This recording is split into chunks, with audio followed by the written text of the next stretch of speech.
আমি আজি জাগিৰোডত মায়ংগিনী একাদশ ক্ৰিকেট টিমৰ যিটো আমাৰ দল এটা আছে মহিলা ক্ৰিকেট টিম লগতে আমাৰ জাগিৰোড জুবিন ফেন ক্লাবৰ লগত জড়িত হৈ পেলাই দাদাৰ আজি মৃত্যুৰ পাছত প্ৰথম যিটো জন্মদিন সেইটো আমি উদযাপন কৰিছোঁ, তেখেতক শ্ৰদ্ধাঞ্জলি জনাইছোঁ।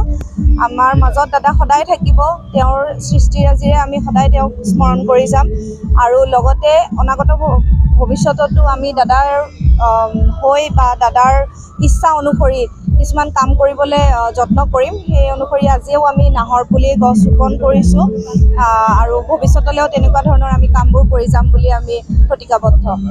আজি আমি জুবিন গাৰ্গ ফেন ক্লাব জাগিৰোডৰ লগত মায়ংগিনী একাদশো আছে লগত জড়িত হৈ দাদাৰ আজি যিহেতু বাৰ্থডে আছিলে, বাৰ্থডে চেলিব্ৰেট কৰিলোঁ। লগতে আমি শ্ৰদ্ধাঞ্জলি এটা অনুষ্ঠানো কৰিছিলোঁ আৰু গোটেইখিনি আমি কাৰ্যসূচীখিনি কৰা হ'ল আৰু লগতে আমি নাহৰ পুলিও ৰোৱা গৈছে আৰু আপোনালোকে যিখিনি মিডিয়া আহিছে তেওঁলোককো ধন্যবাদ।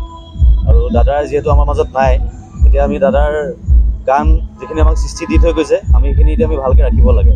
এতিয়া আমাৰ সেইখিনি দায়িত্ব আমি সেইখিনি আগলৈ কৰি যাম আৰু লগত আমাৰ মায়ং কিলিঙৰ সদস্যখিনি আছে, তেওঁ আমাক বহুত সহায় কৰিছে, সহযোগ কৰিছে, তেওঁলোককো ধন্যবাদ দিছোঁ। Thank U.